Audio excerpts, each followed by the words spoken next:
power is not really huge, although we may hear differently from Professor Luther. Because of the high cloud cover that we have, that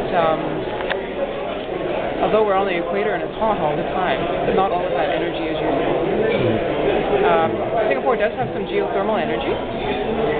There are some hot springs, and there's a professor in the geography department who says there's potential to use a bit of that to generate electricity, but not a lot.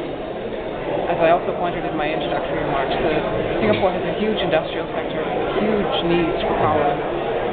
And the difficulty with the renewables is that they're intermittent. The wind doesn't always blow, the sun doesn't always shine, although geothermal would be a little more regular. Singapore doesn't have that many options, really, in terms of renewables. The key thing that Singapore can do is improve its energy efficiency and conserve energy. There's a lot of energy wasted here. So what sort of recommendations would you give in terms of conservation of energy and other forms of technology? Are there any recommendations that you would be able to identify? Well, in the building of buildings, there's an awful lot of buildings with floor-to-ceiling glass, and that is not generally energy efficient.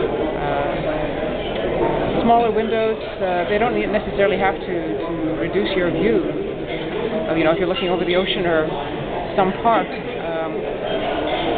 smaller windows with the double or triple glazing keeps the cool in, and you need proper ceiling around those windows.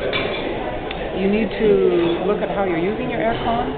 Many people don't use them efficiently. They walk in their flats when they get at home and they jack them up or jack them down to 14 degrees or whatever to get the place cool, and then they forget about it and they realize, oh, I'm cold, and then they feel they'll change the temperature. There's a lot of human issues, people's behavior which has to be changed in how they use energy and construct buildings.